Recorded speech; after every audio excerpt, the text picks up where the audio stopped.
Bonjour à toutes, bonjour à tous. Écoutez, bienvenue dans cette vidéo. Une vidéo aujourd'hui où on va parler de quelque chose que j'ai pas l'habitude de parler, c'est du matériel. Donc en fait, pourquoi j'en suis arrivé ici, c'est parce qu'on m'a demandé une vidéo pour que j'explique un peu ce que j'avais dans mon sac quand je me promène. Donc voilà, c'est ce que j'ai décidé de discuter avec vous aujourd'hui. Et puis bien sûr, comme on va parler des objectifs, je vais faire aussi quelques photos et donc vous allez pouvoir aussi avoir quelques idées de photos que vous pouvez prendre avec les différents objectifs similaires à ceux que je vais vous présenter ici dans la vidéo.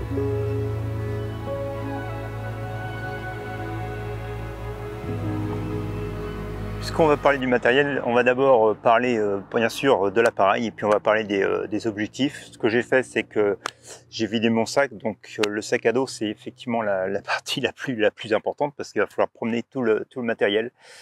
Je vous avouerai qu'en fait j'ai deux sacs à dos et d'ailleurs vous l'avez vu dans les vidéos que je tourne. Donc j'ai ce gros sac à dos là que je prends quasiment tout le temps avec moi quand je suis pas trop loin de chez moi et que je sais vraiment pas sur quoi je vais m'orienter, donc je prends tout mon matériel avec moi. Et puis j'ai mon petit sac à dos que je prends lorsque vraiment j'ai quelques idées en tête et je dis tiens, je vais sortir uniquement avec cet objectif là ou faire ce type de photo là. Et donc je prends ce sac à dos. Donc avoir des sacs à dos au moins deux de tailles différentes, je trouve que ça c'est plutôt intéressant parce que ça va vous forcer par moment à vraiment à faire un tri parce que vous allez vous apercevoir que le sac à dos, une fois qu'il est bien rempli, il est bien lourd. Et donc ça peut quand même être un handicap. Donc d'avoir les deux types de sacs à dos, ça peut vous permettre dans un sens de stocker tout votre matériel chez vous, de le prendre si vraiment vous en avez besoin. Et si vous n'en avez pas besoin, vous transvasez dans un sac à dos qui est beaucoup plus petit, vous en avez moins lourd sur le dos et donc vous êtes plus à l'aise pour prendre des photos. Donc mon sac à dos il est vide. Et donc on va le remplir avec justement avec tout ce que j'ai sorti là tout de suite sur la table.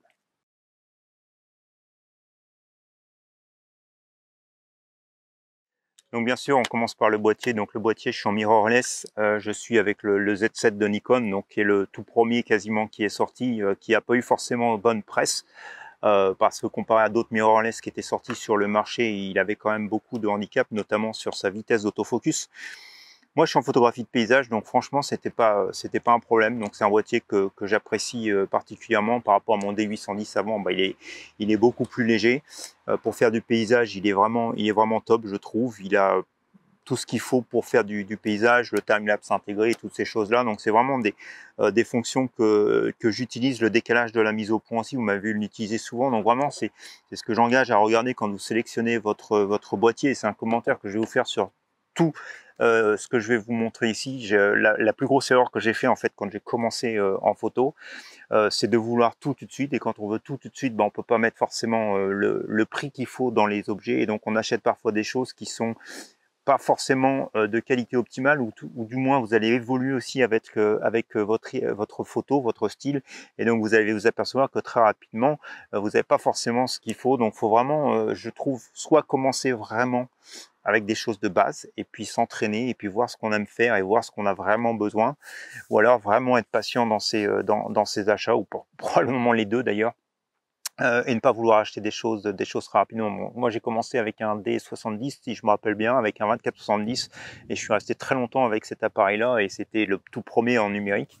Et puis j'avais déjà des choses intéressantes, et comme je vous ai expliqué, comme j'ai commencé au début où je cherchais un peu ce que je voulais vraiment faire comme photo, à faire tout un tas de types de photos, et mon D70 avec mon 24-70 c'était vraiment le truc idéal. Et après j'ai voulu passer dans l'animalier, et là probablement c'est là où j'ai commencé à faire les erreurs. C'est que j'ai voulu acheter le 300 mm f2.8 qui était de chez Nikon, qui était vraiment chouette, et c'est un chouette objectif, mais il était plus adapté à mon D70. Donc du coup il a fallu que je rechange après le boîtier, et puis quand j'ai changé le boîtier, l'objectif en fait il y avait des soucis d'adaptation. Donc vous voyez, c'est toutes ces erreurs là qu'il faut éviter. Il faut vraiment y aller progressivement dans l'achat de vos appareils. Donc le Z7, le 24-70, parce que c'est vraiment pour moi la combinaison standard qu'il faut pour la photographie de paysage.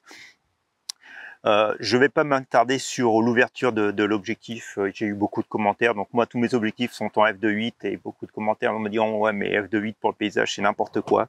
Ok, on va pas forcément polémiquer là-dessus. Ce que je peux vous dire, c'est que vous avez intérêt d'acheter des objectifs qui sont lumineux. Je sais qu'aujourd'hui, dans la gamme de Nikon, ils commencent à sortir des choses en f4 qui sont très lumineux, qui sont très intéressantes, et surtout qui sont beaucoup moins chères que le f2.8. Et je trouve que c'est un bon compromis. Et puis surtout, quand vous achetez un objectif zoom, assurez-vous au moins que l'ouverture, elle est fixe entre le 24 et le 70, ce qui est le cas ici, donc de 8, mais je vous dis Nikon a aussi ça en f4, et je trouve que c'est très intéressant. Donc vous voyez en fait, tac, donc là non, c'est pas celui-là que je vais vous montrer, parce que voilà, donc là j'ai le grand angle, dont on va parler tout de suite après, et vous voyez il est en 14-30 mm f4. F4, oui c'est ça, donc vous le voyez ici sur la bague, mais il est fixe entre le 14 et puis le 30 mm. Donc justement, puisque je l'ai en main, donc lui, hop, on en a parlé, l'appareil est le 24-70, donc on le remet dans le sac. Et donc ici j'ai le 14-30 mm, donc le 14-30 mm grand angle, donc un objectif qui est intéressant mais qui est très compliqué finalement à se servir. Et beaucoup de gens pensent déjà au 14-30 mm parce que paysage, on veut prendre grand angle, on veut prendre des grandes vistas et on veut avoir plein de choses sur les images.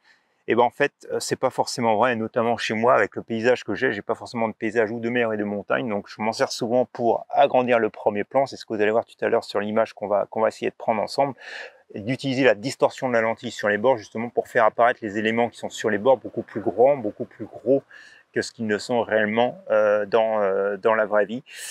Donc obligé forcément avec celui-ci de faire du focus stack, on va avoir des choses près, des choses loin, donc malgré le 14 mm, on va être obligé de faire du focus stack. Donc voilà, c'est quand même un objectif qui demande certaines techniques de photo et qui n'est pas forcément facile à utiliser, même si on dit bah ouais c'est effectivement l'objectif pour la photographie de paysage.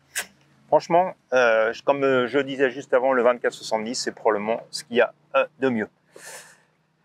Et donc après, bah, pour compléter, donc il y a le 70-200. Donc là, le power soleil est replié à l'envers. Je vais, ouais, voilà, le sortir. Donc tac, on peut le remettre. Donc ça fait déjà, hop. Alors je vais faire autre chose en même temps. Donc ça fait déjà un super objectif, je dirais en poids et en longueur. Je ne vais pas arriver à le remettre, voilà. Tac, donc vous voyez, ça fait quand même le gros machin.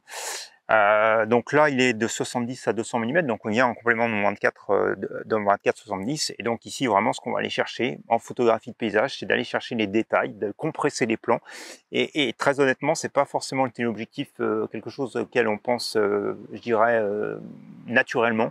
Et pourtant, je trouve que c'est des choses super intéressantes. Je fais de plus en plus de photos avec mon 70-200 mm. J'en suis vraiment satisfait parce que ça oblige à justement simplifier un peu son image, et plutôt que d'avoir des choses qui sont compliquées, parce que beaucoup de choses dans la composition, avec un 70-200 mm, en allant chercher des choses, vous allez vraiment simplifier votre composition. Donc voilà, le 70-200, je vais le poser là, je le remettrai dans sa boîte après. Et puis le dernier que j'ai, alors il a légèrement changé par rapport à l'objectif que vous m'avez vu prendre en photo la semaine dernière, puisqu'en fait je viens de revendre un paquet de mes objectifs pour me racheter en fait, forcément je l'ai pas acheté au prix de tout ce que j'ai vendu, mais en fait je viens de racheter le 105 mm qui s'adapte directement sur mon Z, puisque avant j'avais les anciennes montures du 105 mm, donc là je l'ai converti, j'ai plus besoin de la bague d'adaptation.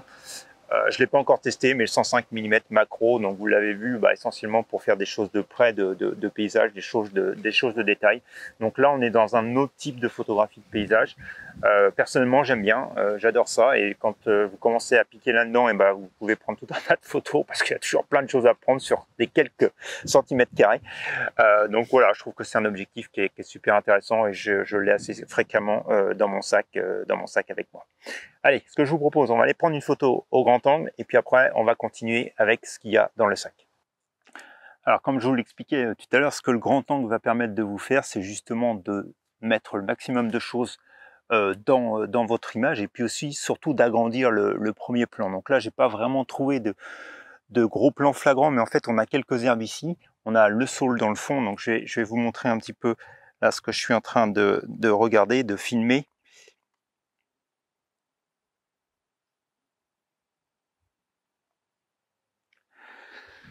Hop. Donc je vais me rapprocher de l'image. On va tourner la casquette. Et donc vous voyez, donc là j'ai essayé de me décaler pour avoir... Alors, en fait, ce qui me gêne, donc attendez, on va déjà faire la mise au point, parce que là, ce que vous voyez est flou. Donc ce qui me gêne, c'est l'herbe au premier plan. J'arrive pas à bien décaler. Probablement que je peux faire quelque chose comme ça. Donc on va se rapprocher. J'espère que vous me voyez toujours. Donc vous voyez, donc en fait on a cette image, donc là ça me plaît bien, là, avec l'herbe sur le côté. Et donc ce qu'on va faire, on va faire la mise au point sur le début. On va mettre un diaphragme relativement élevé, donc ce qui va m'obliger à baisser ma vitesse. Mais ce qu'on va faire, c'est qu'on va, hop, là je suis à main levée, il va falloir que j'ai cherché au moins, je pense, du 640 pour avoir des vitesses qui vont être gérables pour moi à main levée. Voilà, on va être quelque chose comme ça, probablement. Donc là, sur ma fleur, là je serai bien, légèrement sous-exposé. Et ouais, sous-exposé aussi sur le sol. Donc du coup, je peux descendre un tout petit peu ma vitesse. Ouais, je suis monté trop haut d'ailleurs sur mon diaphragme. Là, F16, ça suffira. Ce qui va pouvoir me permettre d'augmenter un peu ma vitesse. Alors pas trop non plus. Allez, on va faire du hop, F16, 1 centième. Donc là, je pense que je suis sur quelque chose de mieux. Et donc, je vais essayer de me mettre un peu au niveau de l'hyperfocale. Mais vous voyez, je vais avoir du mal à faire tout en une seule prise de vue. Donc, on va faire un focus stack. Je vais faire une première image ici. Hop.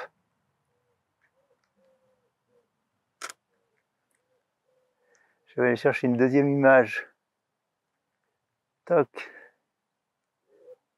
Ici. Et la troisième image. Là-bas.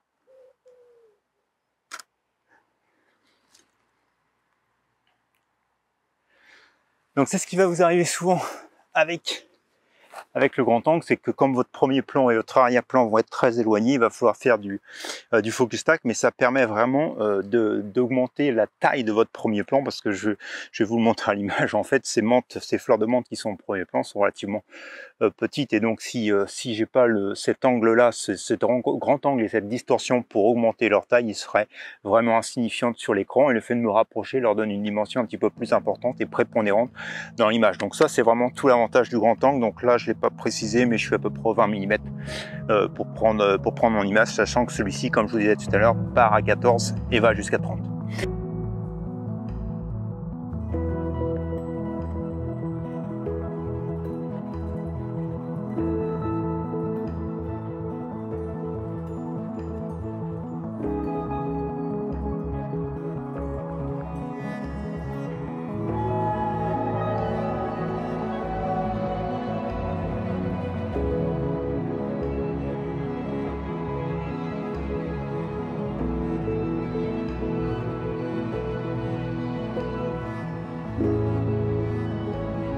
Au niveau des accessoires, donc je vous en avais déjà parlé, la petite soufflette, ça pour nettoyer vos objectifs, c'est plutôt super intéressant. Alors après, j'ai cette pochette dans laquelle j'ai tout un tas d'autres accessoires. Donc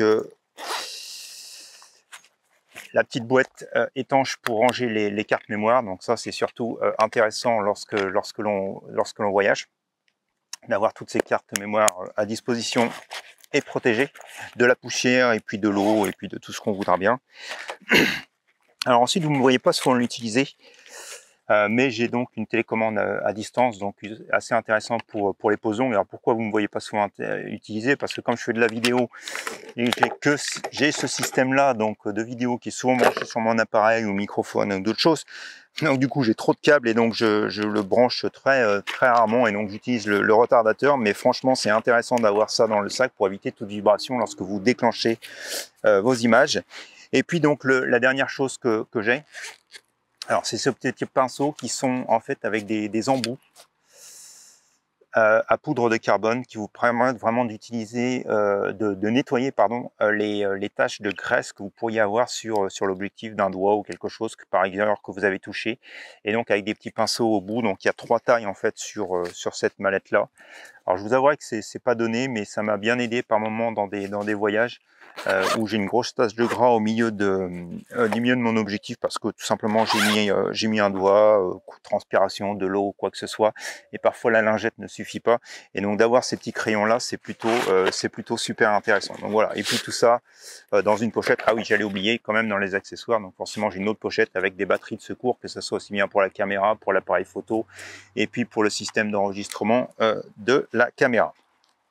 Donc voilà pour ce qui est des accessoires. Et puis bien sûr, les accessoires qui sont, je dirais, purement photo. Alors je m'excuse, peut-être que dans le micro, le fait de bouger les fermetures, ça doit faire un peu de bruit. Je m'en excuse par avance. Mais voilà, donc dans les accessoires, j'ai ces fameuses bagues d'adaptation qui vont aller sur mon 70, non celui-ci sur le 24-70, celui-ci sur le 70-200, pour pouvoir monter donc ici le filtre polarisant que vous avez ici, vous m'avez déjà vu m'en servir.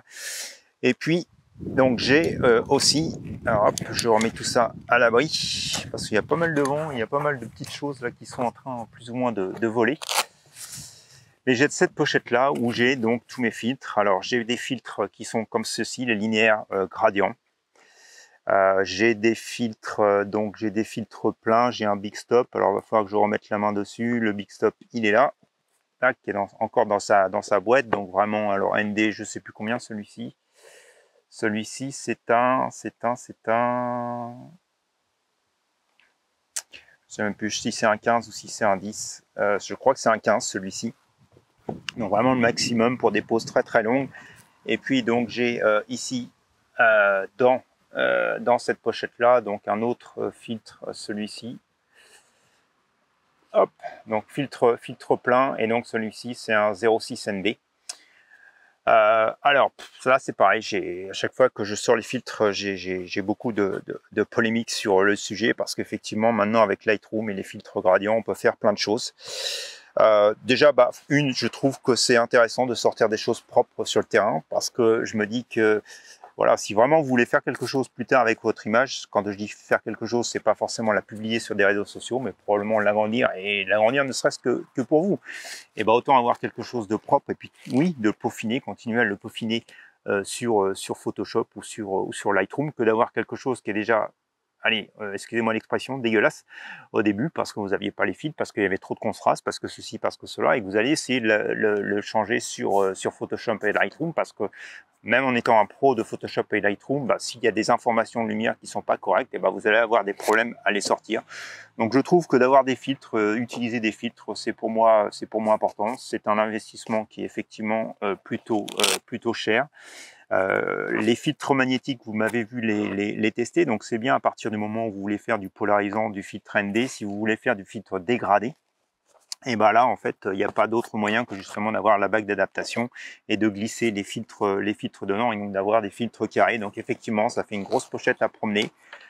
Voilà, maintenant c'est un choix. Moi très honnêtement je ne regrette pas le choix que j'ai fait. Ça me permet par moment déjà de me faire plaisir, à prendre la photo différemment, à jouer avec les expositions, avec tout ça, et puis à sortir quelque chose sur le terrain. Alors moi j'ai fait une option de prendre sur les gradients, donc qui sont donc soft, c'est-à-dire que la transition entre la partie assombrie et la partie claire, elle est progressive. Il y en a qui sont vraiment durs, donc par exemple c'est utile si vous allez à la mer. Moi, dans l'environnement où je suis, où j'ai toujours quelques arbres qui vont passer au-dessus de la ligne d'horizon, donc c'est pour ça que j'ai opté sur du soft. Alors c'est vrai que l'autre jour, vous m'avez vu au coucher de soleil, là, quand on a une ligne bien claire, effectivement, il faut jouer un peu avec le soft et puis tricher un petit peu, mais en tout cas, voilà, en commençant, c'est toujours un bon démarrage, et puis après, vous pouvez, comme tout, continuer vraiment à investir dans d'autres filtres, et encore une fois, si vraiment vous en avez besoin, parce que si forcément vous n'en avez pas le besoin, ou le besoin dans très peu de cas, je vous conseille de mettre votre argent ailleurs, comme on dit. Donc voilà, alors les autres accessoires, forcément on a le micro pour la vidéo et puis l'enregistreur. Et puis donc le dernier accessoire qui pour moi est super important, c'est le trépied. Et alors là franchement celui-ci, je crois que ça doit être mon 3e ou 4e trépied. Et là encore une fois l'erreur que j'ai fait, j'ai commencé avec des trépieds alu bas prix, et puis c'est pas stable, et puis ça bouge, et puis ceci et puis cela, et donc j'ai fini par acheter vraiment un bon trépied. Un bon trépied c'est quoi pour moi? Donc c'est pas forcément l'alu ou le carbone, ça je pense que c'est vraiment enfin, il y a une histoire de poids, mais après, à la limite, je suis pas sûr que ça soit vraiment un critère de choix. Ce que je trouve intéressant, c'est d'avoir un trépied qui puisse monter assez haut. Donc moi, il se déplie carrément avec les jambes presque à ma hauteur, 1m75, 1m80. Et puis si je déplie la colonne, il est beaucoup plus grand que moi. Chaque pied est indépendant, donc je peux le régler dans différentes positions de longueur. Donc ça, c'est aussi intéressant, parce que le terrain, il n'est jamais forcément plat. Alors le système à vis comme ceci, parfois peut être handicapant, parce que c'est long à déplier. Ce que je vous conseille toujours, c'est de ne pas les déplier un par un, mais c'est de prendre les 3 bagues. Alors forcément, j'en ai serré une de plus que les autres, et voilà, et de les tourner les 3 en même temps, tac, tac, tac, tac. Parce que du coup, quand vous faites ça, après, vous pouvez déplier les pieds en même temps plutôt que de prendre un pied, resserrer, redéplier, prendre un pied, redesserrer. Donc ça, c'est vraiment la petite astuce que j'ai trouvée au fur et à mesure des utilisations. Vous prenez 3 bagues en même temps et pareil, quand vous leur fermez, vous prenez 3 bagues, vous fermez en même temps et du coup, ça va beaucoup plus vite. Allez, on va aller prendre une photo 24-70 et puis on se retrouve après pour le restant du sac. Et donc le restant du sac, et ben en fait, on va parler justement du rangement du sac. Alors voilà, donc ensuite vous avez le 24-70, donc vous voyez ce que je suis en train de filmer. Donc l'avantage du 24-70, c'est-à-dire que je vais pouvoir donc zoomer et vraiment composer mon image en fonction de ce que j'ai besoin. Donc vous voyez, si je suis par exemple ici au 24, donc j'ai clairement trop de choses qui sont sur la droite, le grillage n'est pas super joli, donc ce que je vais faire, c'est essayer de zoomer justement pour supprimer un peu de ce grillage. Donc hop, on va zoomer un tout petit peu, on va tourner probablement un tout petit peu malgré tout à l'image. Je vais redescendre un tout petit peu, hop, mon appareil. Alors forcément, je suis peut-être pas super bien posé sur mon pied. Je vais remonter le pied, donc vous voyez aussi important d'avoir un pied qui est réglable pour pouvoir pareil à toutes les situations. Donc vous voyez bien qu'ici j'ai mon pied avec les pieds qui sont à différentes hauteurs. J'ai monté ma colonne pour pouvoir me poser sur le côté. Alors l'idéal, ça serait avec le L-bracket de tourner, mais comme j'ai tous mes câbles de brancher pour la vidéo, donc forcément, je peux pas le faire. Mais donc là, je vais pouvoir réajuster ma prise de vue. Donc toc, on va faire quelque chose comme ceci. Je vais sur mes réglages. On va éliminer le poteau là-bas en haut à droite. Voilà. Je vais faire la mise au point sur les feuilles qui sont ici. Donc ils sont largement sous-exposés. Donc je vais remonter ma sensibilité. Hop, donc on va aller chercher une sensibilité, encore une fois, vers 640. Donc là déjà 640, un centième, je serai surexposé. Alors on va déjà aller chercher le diaphragme aussi du F11. On va monter la vitesse, ça va me permettre de contrer le vent. Donc en fait, il faut que je fasse attention parce que là-bas, c'est sous-exposé par rapport donc, au reste qui est surexposé. Donc il va falloir que je trouve un compromis. Je pense que là, je suis à peu près bon.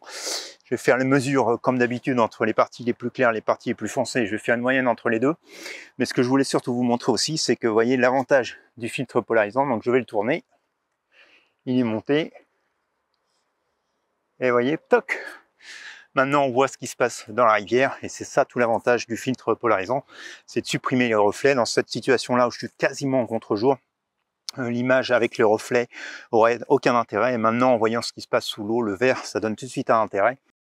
Donc c'est vraiment tout l'avantage de ce filtre polarisant, c'est de vous permettre justement de supprimer tous les reflets que vous pouvez avoir, donc comme ici, dans une situation quasiment en contre-jour. Donc voilà, le 24-70, vraiment un objectif polyvalent qui vous permet de vous sortir de pas mal de situations parfois compliquées et puis d'avoir vraiment un bon rapport entre le grand angle et puis déjà un début de zoom. Je prends l'image et on la regarde à l'écran.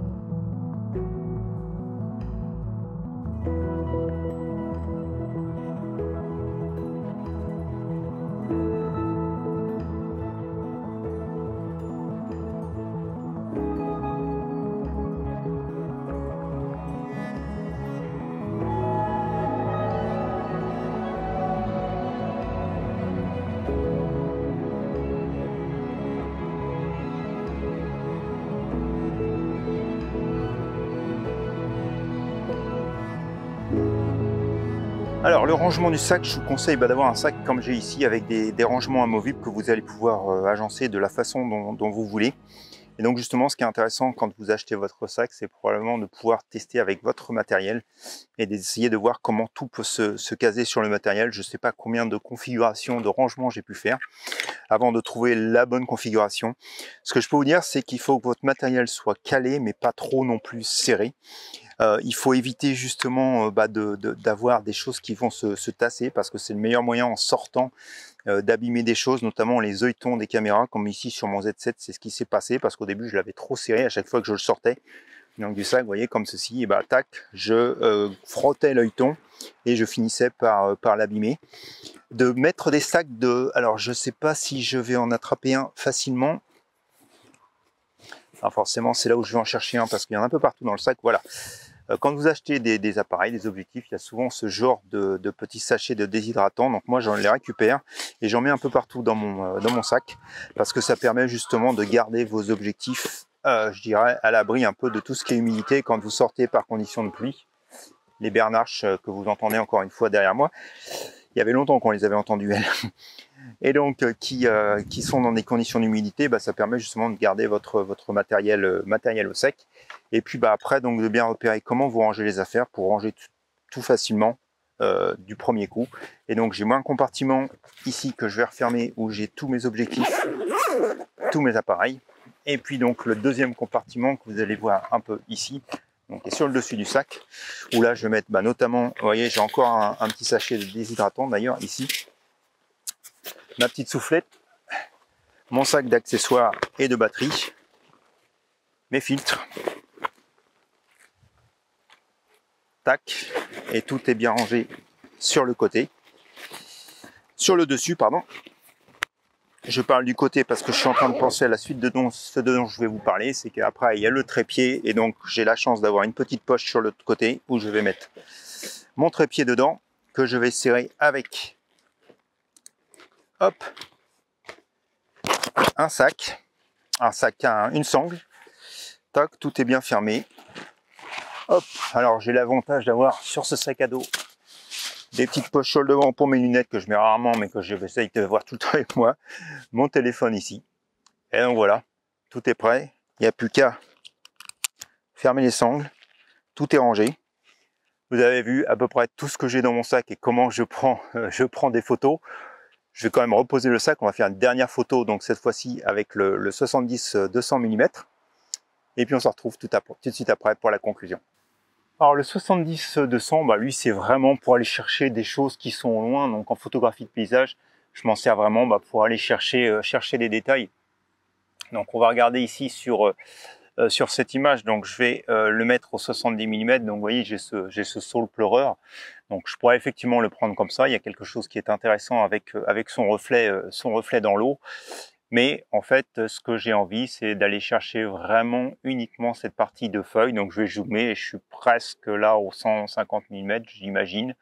Donc on va vraiment chercher des détails particuliers. Alors on peut prendre les deux images. Et d'ailleurs, je vais vous montrer quelque chose, puisqu'ici on a le reflet. Et vous voyez, j'ai monté le filtre polarisant. Donc le filtre polarisant, vous allez voir que ça marche pas tout le temps. Parce que là, j'ai complètement le soleil qui est dans mon dos. Et donc je ne suis pas donc dans la bonne position pour le filtre polarisant. Donc vous voyez, là je suis presque allé, on va dire, en 1 centième f8 pour prendre l'image, et si je le retire, tac, vous voyez, je suis surexposé. Donc comme quoi le filtre polarisant, c'est ce que je vous expliquais tout à l'heure, il va vous retirer un petit peu de la luminosité. Et donc, s'il n'est pas utile, c'est pas la peine de le laisser sur votre appareil photo. Donc on va reprendre donc une expo ici, je vais faire la mise au point vraiment sur la ligne médiane entre les deux. Donc première image, donc là-bas il y a la poubelle et le banc, donc c'est pas forcément super. Donc on va faire quelque chose comme ça. Hop, alors la poubelle elle est vraiment limite par rapport au sol, donc je vais faire quelque chose ici centré, et justement on va zoomer légèrement pour l'éliminer. On va se baisser un tout petit peu parce que je vais prendre plus du reflet. Et donc vous voyez, je vais vraiment garder que la partie centrale de l'image. Et donc on va remonter, on va faire la mise au point. Donc là il me dit que je suis sous-exposé, donc on va... Alors ouais, ça bouge beaucoup les lumières. Allez, hop, on va se mettre pour un 250e, un 320e, un 320e. Allez, c'est parti. Je prends la première image comme ça. Voilà, et puis l'autre, donc comme je vous le disais, je vais aller chercher vraiment zoomer, aller chercher beaucoup plus de détails. Allez, on va aller carrément, soyons fous, aller chercher le 200 mm, donc je vais me cadrer pour avoir quelque chose d'assez symétrique, comme ceci. Hop, on va serrer la vis. Je vais faire la mise au point sur celle-ci qui est devant. Tac, et donc là, je serai pas mal exposé, donc on va le prendre. Un 320e f8, alors je ne suis pas allé chercher des diaphragmes ni trop ouverts ni trop fermés, puisque finalement j'ai pas vraiment de grande différence entre mon premier plan et mon deuxième plan, parce qu'entre le creux qu'on voit dans le sol et puis la partie devant, il y a quoi? Il y a 1 mètre, 1 mètre 50. Donc là, à la distance où je suis, eh ben, ma profondeur de champ va être nettement suffisante avec mon F8. Donc voilà, 2 images, je vous laisse les regarder à l'écran.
Dernière image au 70-200, les 2 dernières images au 70-200. Donc comme je vous disais, le sac à dos il est prêt. Je vais entrer. Donc ce qui est toujours important en fait de faire, c'est de vous assurer que toutes vos fermetures sont bien fermées, de ne pas avoir de choses qui puissent tomber du sac à n'importe quel moment quand vous vous promenez.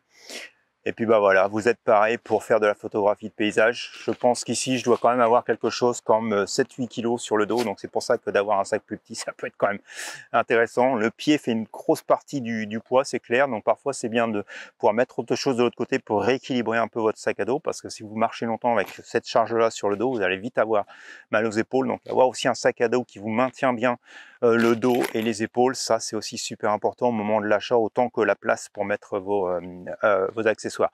Donc tout ce que je vous ai présenté, vous avez tous les descriptifs. Alors c'est des liens qui sont dans la vidéo, qui vont vous renvoyer sur Amazon. Donc c'est des liens partenaires Amazon. Il faut savoir que je touche une commission si vous achetez quelque chose en cliquant sur ces liens, mais ça vous fait pas ni bénéficier d'un discount, ni payer plus cher l'appareil. C'est juste que voilà, ça me permet de toucher une commission sur le matériel. Donc si vous voulez savoir d'autres informations, notamment aussi sur les vêtements que j'utilise, donc vous avez tout dans les descriptions à chaque fois des vidéos. Donc vous pouvez aller y faire un tour, et si j'ai oublié ou mal expliqué quelque chose, bah, n'hésitez pas à me poser la question dans les commentaires. Je me ferai un plaisir de vous y répondre comme d'habitude. Il ne me reste plus qu'à vous souhaiter un bon dimanche, une bonne semaine, et puis on se dit à dimanche prochain pour de nouvelles expériences photographiques. Allez, bonne semaine à vous, au revoir.